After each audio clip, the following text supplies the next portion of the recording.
Visiems keista, su kuo pabendrausi, kai pasakai, ką studijuoji, visi nustebė ir sako, kad reta, bet kartais ir to reto užtenka, kad pakeista požiūrį ir kad daugiau žmonių įtraukti tokį dalyką į tokią studijų programą.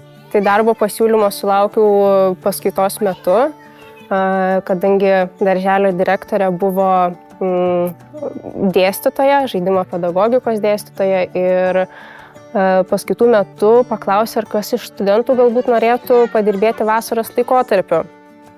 Tai aš sutikau, planavau tik vasarą padirbėti, bet taip gavosi, kad jau esu 4 metus tame pačiame darželyje ir labai tuo džiaugiuosi. Specializacijos pasirinkimas taip pat buvo dalis programos, kuri labai sužavėjo, kad galėjom rinktis iš 3 dalykų. Tai specialiojo pedagogo, socialinio ar išplėstinį tiesiog pasirinkti kursą ir pasirinkau socialinio pedagogo specializaciją ir ten taip pat radau puikią vietą savo galimybėms, savo požiūriui ir idėjoms, kurias aš puoselėjau. Švietimo akademija sudaro puikias galimybės studentams mokytis per praktiką. Tai tam yra įsteigti 2 tokie kaip dideli centrai, galima pavadinti. Tai vienas iš jų yra Vaikų darželis Mažųjų akademija ir kitas toksai centras, laboratorija, tai dirbtinio intelekto robotikos laboratorija. Tai darželė studentai mokosi dirbti su vaikais, atlieka pedagoginę praktiką, vykdo įvairius tyrimus, stebėjimus.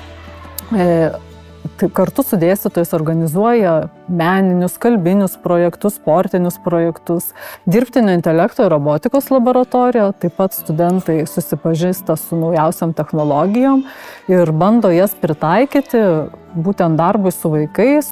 Tai universitete esam išvykę į skirtingus muziejus, važiavom, konferencijose edukacinėse dalyvavom.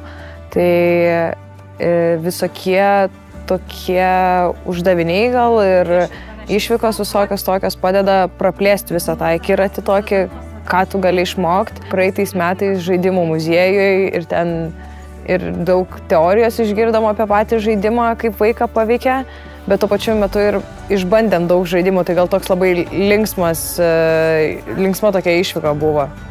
Sakyčiau, kad reikia daug laisvės savyje turėti, žaismingumo ir kūrybiškumo. Ir būtent šios savybės tada leis sklandžiai ir kokybiškai dirbti su vaikais. Reikia nebijoti ir dėti tą drąsų žingsnį ir pamatys, kad viskas galima ir viskas yra įmanoma.